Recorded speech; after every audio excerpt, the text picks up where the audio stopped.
I say that both points are equally valid to a degree. However, I skew more towards all life has a purpose.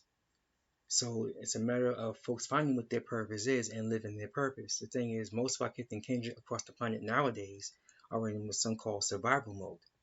They're looking to figure out how they're going to be able to keep roof over their head and feed their offspring. And because of short-sighted thinking for some, most of our folks are what we refer to as the ignorant innocents. They're ignorant to a whole lot of things, and they're innocent in that ignorance because they didn't know that they were ignorant. Some folks, they have an idea something's not right. They just don't know how to adjust their psyche to see things clearer. Some folks resist the help to be able to see things clearer and make the proper adjustments, especially when you're coming into the era of information age. Anything that you want to know, you can actually find out if you put the time into investigating. Well, that said, it's a matter of choices. And some folks don't make good choices and there's consequences. Some folks make good choices and there are consequences, but they're better set of consequences. So most of our folks are where they are now because they're literally surviving from day to day.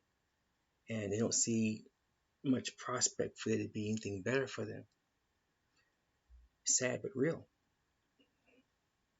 Some folks, though, it's their choices that cause them to come into different causes that lead to better effects, which creates a new environment for them to be able to say, wait, maybe I should look at this from a different angle. Those that get to a point looking at things from a different angle, as they say, may very well begin to take a look at things that will lead them into a new direction, that will help them to find what their purpose is and live it. My life's purpose? Save lives and improve the quality of lives. I don't free slaves. I empower them to free themselves. As the Amexem-Moor-Empire Constitutional-Monarch, I don't have any subjects and don't want any. I'm not here to run folks' lives. I'm here to liberate them. I liberate them by getting to liberate their mind.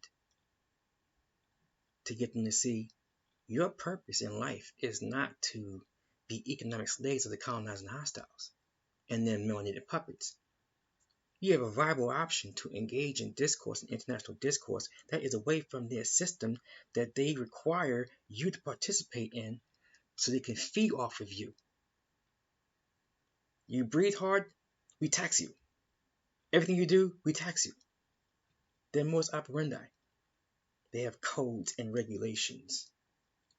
The codes say, obey the traffic light. The regulation says, red means stop, yellow means slow down, and green means go. We want you to exist and function like this, where we control every aspect of your life. And we're in the process now of taking away your privacy, your liberty, your freedoms, your rights. Do as we tell you to do, or we shut off your access to our economic system. And most of our kith and kindred think that that's all there is. And it is not. You need to colonize the hostiles. We have put in place a global common market independent of their system, on our own monetary policy independent of their system. To show you how much I did not want there to be any taxes, inside of the Amexem-Moor-Empire Constitution, there's nothing that says that the Constitutional-Monarch cannot impose a particular tax or the Imperial Council cannot impose a particular tax. It's not there. I don't want them. We don't need them. All of our adults, once you turn 20 years, not 21, when you turn 20, all of our adults put 2 ounces of silver a month in the Imperial Treasury. A business has a 20% flat tax, or if all their funds are coming in by royalties, a 10% tax. We collect those funds to fund the fiscal budgets. If you are collecting royalties as a national, you have a 1% tax. I put that in the in our Constitution. The Imperial Council agreed with me when they ratified our Constitution. It's in there. A 1% tax. I didn't even want to do it. A 1% tax is so low. So if you have 1 million ounces of silver, 1% of 1 million ounces of silver is your tax on the royalty that you collected. The Imperial government funds primarily come from business taxes, secondary from the monthly contribution from all of us.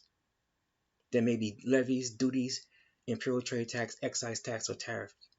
There may be one of those. But we only have one item that has an imperial trade tax. We have almost no tariffs and almost no excise taxes. We have to be frugal but effective in our budgeting.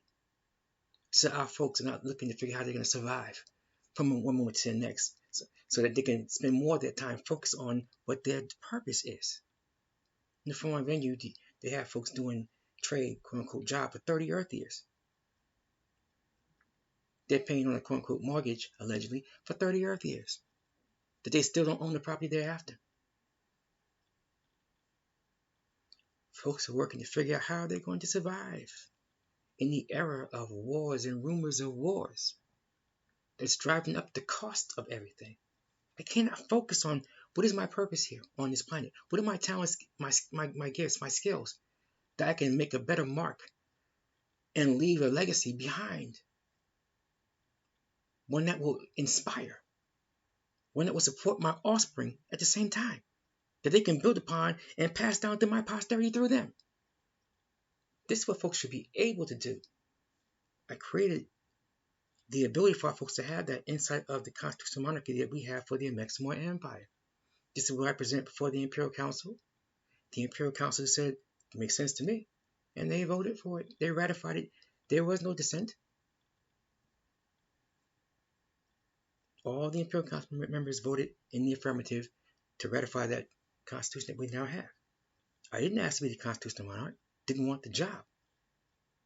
They kept asking. I wrote in the Constitution. I didn't make myself the Emperor. I wasn't self-appointed. The Imperial Council did that. My life's purpose is one thing. Somebody else's might be another. And I'm not here to dictate to folks what they do in their private capacity. That's the biggest thing that folks have is figuring out what is official capacity and what's private. I don't want to know what you paid for your batteries or where you got your batteries from. I don't care. You show up for training, you report for your volunteer time in the department or set department you're assigned to. We convene twice a year. Spring Equinox event, Memorial Day, and Birthday Day. Other than that, whatever you do with your life is none of my business. I don't care. If you didn't breach our Constitution, leave me out of it. I have to plot and navigate the course of my own life. I can't do the same for everybody else. That's tyranny. We're not in the tyranny business. Folks' life purpose right now is being molded and shaped by other folks. They're doing what folks programmed them to do. They've been programmed to what to think. They weren't learned how to think. They're merely educated as opposed to being learned. And that's a problem. How are you going to find your purpose when you've been merely educated? You don't find your purpose until you become learned. That's the best way to answer your question as you asked it. But truth be told, folks gotta know what they're really about in their physical, in their spiritual, and mental constitution. Because I don't care what the circumstances are. Even dealing with the mundane and survival mode. If you really want to work your life's purpose, you will dig deep.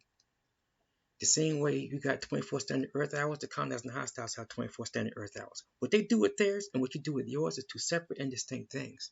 But they are on top of the masses for the most part because they're working their 24 hours differently than what most of our folks are doing. Change your behavior pattern to get a better result.